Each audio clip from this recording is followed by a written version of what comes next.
Hey, what's up, guys? This is Tap 2 Trains bringing you another review video. Today we have for you the newest release or um, version of the Visionline, Lionel Visionline J1E Hudsons. This is in the Pacemaker scheme, road number 5340, and the item number is 2531340. Right off of the bat, as you can see, the red is a little bright. Some people said, "Do you like that red?" I'm like, "Yeah, I do. I think it's nice. It is a little bright. If you can look right down here, right about where that light is flashing on here, you really get a glossier, not really glossier, but a really shinier sense of what it looks like compared to what you have down here on the tender. So under the different lights, yes, it does, in my opinion, this is my opinion, the boiler and the engine itself looks brighter than what the tender does. But again, it could be lighting. Do I think it's too bright for Pacemaker? Probably. It's probably not the right red color. But again, I took a gamble and rolled the dice when I ordered this engine, just because we know how colors can be, especially when you're getting two different colors on an engine with certain manufacturers. What could possibly happen?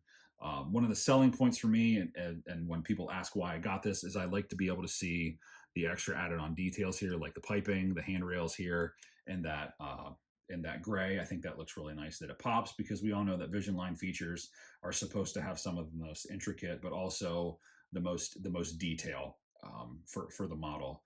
Um, Going down through here too, having more of this stuff, which obviously in the black you can see it, but the gray, it kind of protrudes out a little bit more and kind of sticks up here, going up over again more with the handrails. Looks really nice. And one of the biggest, not really the biggest, but I should say a lot of people were questioning what these were when they were in the bag. I had a couple people had some questions about what these were when they saw these in the bag in the box. Lionel had stated when this engine was released back in, or announced, excuse me, back in October of 2024, that there was going to be scale trucks available through, I believe, Lionel support, through their website or through customer service. Um, so these wheels that you see here that I have are the wheels that actually came on for the front trucks here. That actually, these came on the engine installed. So when you get one of these, if you get one of these are the wheels that are going to be installed. And the wheels that are on the engine right now, I swapped them out for the actual scale ones. The only difference is that there's a little bit more flange here going on, obviously, because um, there's the wheel is a little bit bigger on the scale one over here, so it doesn't need a huge flange. And this wheel here is obviously smaller. So obviously going up right beside it, you can see that there's more white wall going on there. Just an overall bigger wheel. Doesn't make much of a difference. Maybe to some it does, maybe to some it doesn't. I just decided to do it just because I just wanted to. There's no rhyme or reason. It wasn't like, well, it's got to be scale or nothing. And it's really easy to assemble. Just a couple of bolts, and yeah, that's it. You can just swap them out, and you're good to go. Do I think that this engine is Visionline? Absolutely not. 100% no. This is a legacy engine through and through. The only feature on this engine that has not been in legacy is the force coupler. I could be wrong, but I'm pretty sure the force coupler hasn't been put into any legacy engines. That's the only thing that makes this Visionline. Nothing else. It has whistle steam, a swinging bell, and stack steam. That's it. I mean, there's nothing Vision about it. I think the reason why I got the Visionline name is just because of the heritage that it has with the Lionel name, being it's a very iconic engine. The Hudson's a very iconic engine, and it is. For the price, I think the price for these was right around, I think now they're right around 1,800. Could be a little bit more, could be a little bit less, depending on what retailer you use. And it's expensive. It's an investment. People look at these and they're like, yeah, they're nice, but it's an engine that I love to hate, if I can say that. It's a great runner. It pulls really well. It's got a great sound set in it. I'd probably say the biggest strong point of this locomotive is the sound set. So with without further ado here, let's go around the locomotive and get some shots here and see with what we have for features and detail. Okay, so looking at the front of the locomotive, you're going to see a lot of nice detail here. Like, again, going off of the gray, I really like a lot of the gray that's going on this. You have your scale coupler, you have your coupler cut bar, really nice pilot with some extra piping detail going on here, which is nice. Coming up through here with a lot of this added on, coming up to the handrails, coming up through the steps. The boiler does open up here to view inside. Obviously, if you want to, have to change a light bulb or something like that, giving you easy access. So it's a nice touch. I do like to see stuff like this, just these little things that you're able to open up rather than something that is just static and it's not able to move. The bicolor classification lights on this, in my opinion, are still a little on the bright side. Is it a big annoyance for me? Not really. I'll just either turn them to white or I'll just turn them off altogether. So if that's something that bothers you, they still do have a little bit of that laser beam thing kind of going on there. Again, as I was stating before, the stack steam does produce a lot of smoke. The power of the fan, it really does blow smoke up in the air really nice. It looks really cool, really prototypical. I like it because it just gives it that, if you have something going up a grade, give it that real labored look. So that's kind of the front of the locomotive. And again, I think they did a really good job with it. And like I said, I like all the added details that's going on the side there. Now moving up to the top of the locomotive, you can see a lot of, molded in details and things like that. Have a couple things that are added on here. This is your dome here. Underneath is where all of your controls are. So scrolling down and through here, you can see, obviously, you have the Bluetooth, the 4D, which is the 4-digit. This engine is running on the 4-digit. You have your whistle steam, your main steam, and then your run program. This engine here, in my opinion, this is the only engine that I've not had a problem with 4-digit on. It works flawlessly, programmed it, and it fires right up, which I thought was really good, because my other engines that do have 4-digit that say that they are 4-digit compatible struggled a little bit and just had some signal issues. Going back to the back of the engine, or back of the locomotive itself, you do have 3 roof hatches here that do open up. All 3 of them do. These couple pieces of molded on detail here, I wish were separately applied, or maybe have them look like they're separately applied instead of molded into the actual boiler itself. Coming back to this side of the locomotive, there is a drop plate here. This is down for right now just because I lifted up. I know some people had said that they have some trouble with these on the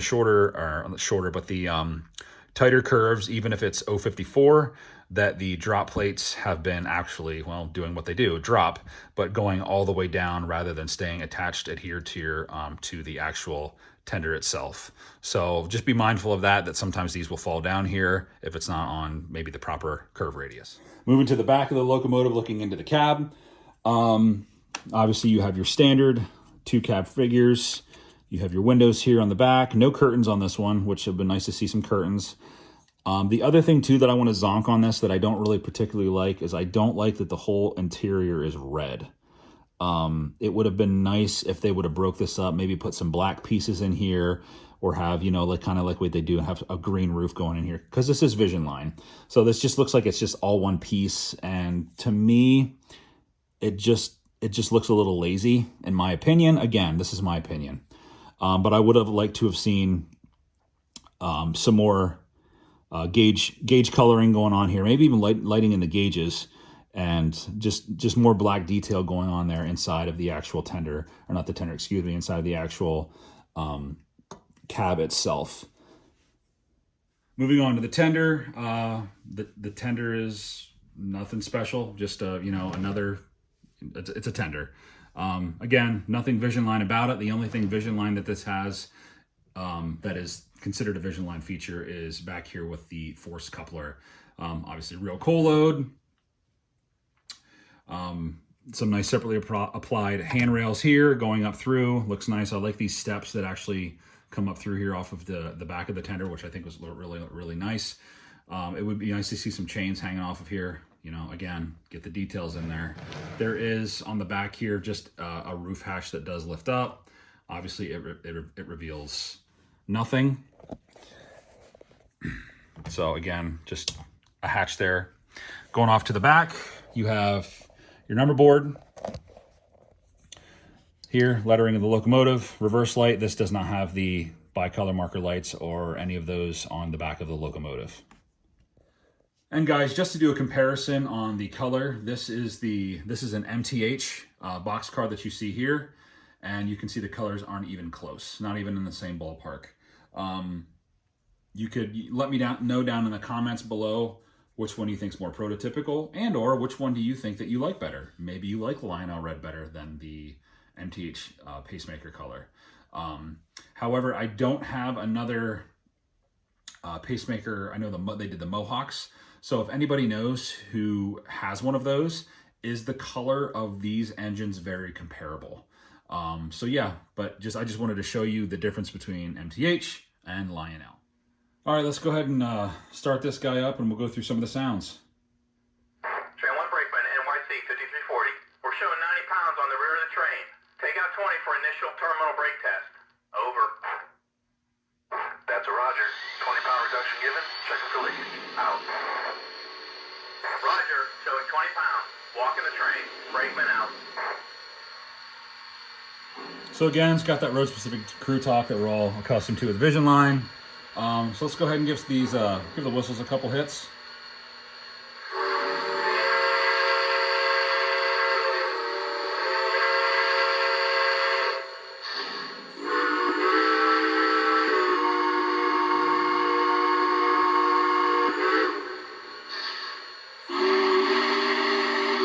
That whistle shouldn't even be on there. That's the 611 whistle. I think that's the S2 whistle.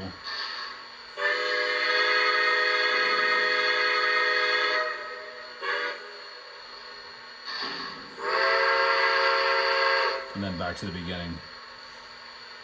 Some of the crew talk dialogue that we have for this locomotive, again, yeah, the road specific stuff, so kind of got to get the standard. New York Central Tower, this is 5340. Air is made. Brake test complete. Are we clear to pull? Hold for track orders. Dispatch out. Copy, New York. Standing by. Dispatcher to engine 5340. You can take the green. Over. Thank you much. All clear, moving to the outbound. 5340, out. My coal's full. Out. New York Central Tower, this is 5340. Air is made. Brake test complete. Are we clear to pull? Hold for track orders. Dispatch out. Copy, New York. Standing by. Tower, this is New York Central 5340. Air is made. Brake test complete. Are we clear to pull? Kind of going back through the same thing. You're good to go. Dispatch out.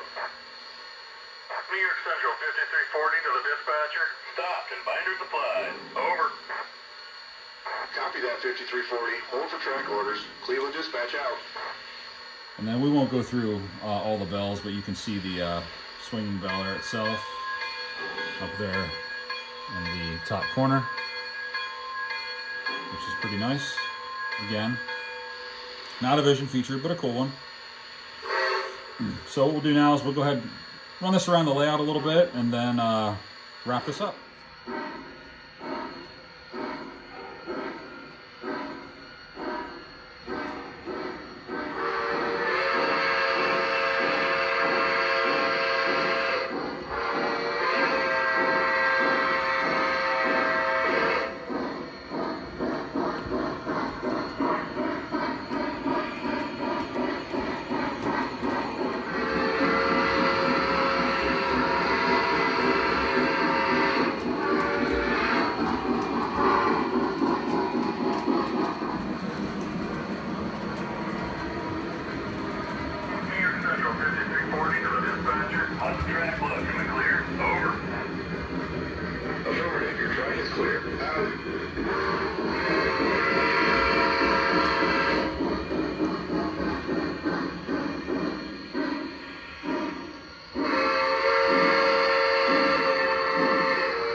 tied down and marking off. Out. All right, guys, so that wraps that video up. Again, this is the J1E Visionline Hudson from the 2024 October release of the Visionline engines. If you have any questions, comments, feel free to leave them down below. Do you like this rendition? Do you like this finish? Do you like the fantasy stuff? I mean, some people do, some people don't. A couple other retailers have some pretty phenomenal looking fantasy schemes. So if you're into those, you know, awesome. If you're not, I get that too. But this is one of two fantasy scheme engines that I have, and I'm pretty happy with it, I will say. All things considering, yes, like I said earlier, it's an engine that I basically love to hate. The color is the color, doesn't really bother me that bad. However, if I was a huge Pacemaker fan, I probably would have different words to say. So again, thanks guys for watching this video. Look out for the next one coming shortly, hopefully sooner than later. If you haven't already hit that like button, I would appreciate that, and subscribe to the channel. Thanks so much, and we'll see you on the next one.